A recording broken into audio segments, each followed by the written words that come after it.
3 ದಿನನೂ ಯಶಸ್ವಿ ಆಗಿದೆ. 4ನೇ ದಿನನೂ ಯಶಸ್ವಿ ಆಗುತ್ತೆ. 19ನೇ ತಾರೀಕಿನವರೆಗೂ ಯಶಸ್ವಿ ಆಗುತ್ತೆ. ಹೌದೌದು, ಆರೋಗ್ಯ ವಿಚಾರಿಸಿದ್ರು. ಚೆನ್ನಾಗಿದ್ದೀನಪ್ಪ ಅಂತ ಹೇಳಿದೆ. ಕೈ ಬಿಡಿ ಅಂತ ಏನು ಕೇಳಿಲ್ವ ಸರ್? ಇಲ್ಲ ಸ್ಟೇಟ್ಮೆಂಟ್ ಮಾಡಿದ್ದಾರೆ ಸರ್. ಕಾಂಗ್ರೆಸ್ನವರು ರಾಜಕೀಯ ಯಾತ್ರೆನ ಕೈಬಿಟ್ಟು ಕೊರೋನಾ ನಿಯಂತ್ರಣಕ್ಕೆ ಸಹಕಾರ ಕೊಡಿ ಅಂತ. ನಾವು ಸಹಕಾರ ಕೊಡ್ತಲೇ ಇದ್ದೀವಿ. ಕೊರೋನಾ ನಿಯಂತ್ರಣ ಮಾಡಬೇಕಾಗಿರೋರು ಅವರು, ಸರ್ಕಾರ. ಗೊತ್ತಾಯ್ತಾ? ಕೊರೋನಾ ನಿಯಂತ್ರಣ ಮಾಡಬೇಕಾಗಿರೋರು ಯಾರು? ಸರ್ಕಾರ. ಅದು ಬರದೇ ಇದ್ದಾಗ ತಡಿಬೇಕಾಗಿದ್ದವ್ರು ಯಾರು? ಸರ್ಕಾರ.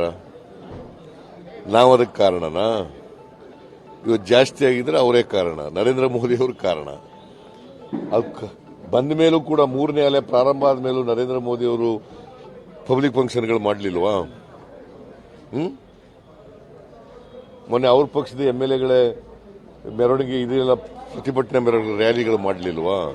ಜಾತ್ರೆಗಳು ಮಾಡಲಿಲ್ವಾ?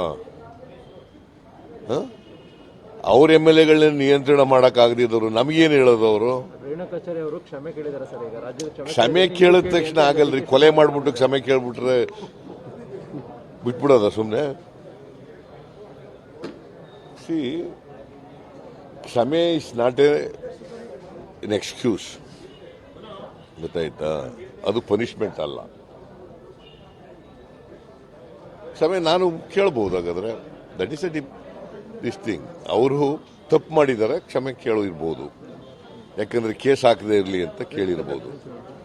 ಅವ್ರ ಮೇಲೆ ಯಾಕೆ ಕ್ರಮ ತಗೊಂಡಿಲ್ಲ? ಅವ್ರ ಮೇಲೆ ಯಾಕ್ರಿ ಕ್ರಮ ತಗೊಂಡಿಲ್ಲ? ರೇಣುಕಾಚಾರ್ಯರ ಮೇಲೆ ಯಾಕೆ FIR ಹಾಕಿಲ್ಲ?